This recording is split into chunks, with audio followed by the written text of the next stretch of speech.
ကဲအားလုံးပဲမင်္ဂလာပါကျွန်တော်ရဲ့ 2D မောင်ဆိုင် YouTube channel လေးကနေပြီးတော့အားလုံးကိုပြန်လည်ကြိုဆိုလိုက်ပါရဗျာနော်ကျွန်တော်လာတင်ပေးရတဲ့ဗီဒီယိုလေးကတော့မနေ့ဖြန်26ရက်5လ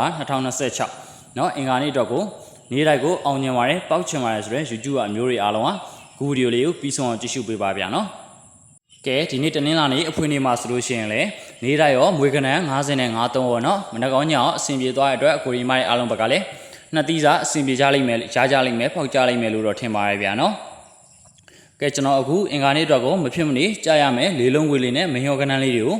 နော်မင်းရောကနန်းလေးတွေကွာကောင်းလေးတွေကိုစေတနာနဲ့လာပြောပြီးတဲ့ဗီဒီယိုလေးဖြစ်ပါတယ်ဗျာနော်ကျွန်တော်ဗီဒီယိုလေးကိုမြင်တွေ့နေတယ်နော်တူရီချစ်မိတ်ဆွေကိုမားတွေအားလုံးကလည်းအခုဗီဒီယိုလေးကိုတယောက်တစ်ချက်နှိပ်ပြီးတော့နော်ဗီဒီယိုလေးကိုလည်း share လုပ်ရတဲ့နေရာမျိုးတွေမှာ share သွားပေးပါနော်ကျွန်တော်အခုဗီဒီယိုလေးကိုကြည့်ရှုနေတဲ့အကိုမားတူတယောက်ချင်းစီတိုင်းရတယ်နော်စေချမ်းသာခြင်းကိုကြီးကျမ်းမာခြင်းနဲ့ပြည့်စုံကြပြီးစီးပွားဥစ္စာဒီရေလာကြီးပွားတိုးတက်ကြပါစေလို့ကျွန်တော်ဘက်ကနေစုမကောင်တောင်းပေးလိုက်ပါရဗျာနော်ကဲဒါဆိုလို့ရှိရင်နော်လေးလုံးခွေလေးကိုအရင်သွားမယ်ဗျာနော်လေးလုံးခွေလေးကတော့3ည2 5ခွန်အခွေလေးပဲဖြစ်ပါရဗျာနော်လေးလုံးခွေလေးကတော့3ည2 5ခွန်အခွေလေးပဲဖြစ်ပါရဗျာနော်နော်ကြားရင် comment လေးမှတ်ပေးပါဗျာနော်3ည2 5ခွန်အခွေလေးဖြစ်ပါရဗျာနော်ပတ်တီးလေးကတော့1ပတ်တီး6ပတ်တီးပဲဖြစ်ပါရဗျာနော်ပတ်တီးလေးကတော့1ပတ်တီး6ပတ်တီးပဲဖြစ်ပါရဗျာနော်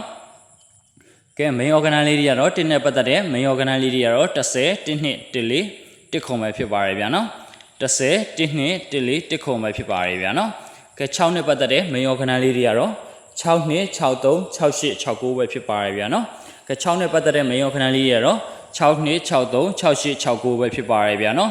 ကဲအင်္ဂါနေ့အတွက်ကိုကျွန်တော်ဘက်ကနေတကွာကောင်းလေးပြောပြမှာဖြစ်ပါရဗျာနော်ကဲအင်္ဂါနေ့26ရက်နေ့အင်္ဂါနေ့အတွက်ကျွန်တော်ရဲ့တကွာကောင်းလေးကတော့2 9ပဲဖြစ်ပါရဗျာနော်အင်္ဂါနေ့အတွက်ကျွန်တော်ရဲ့တကွာကောင်းလေးကတော့2 9ပဲဖြစ်ပါရဗျာနော်ကဲကျွန်တော်အခုဗီဒီယိုလေးကိုကြည့်ရှုနေအကိုမားတွေအားလုံးကလည်းစိတ်ချမ်း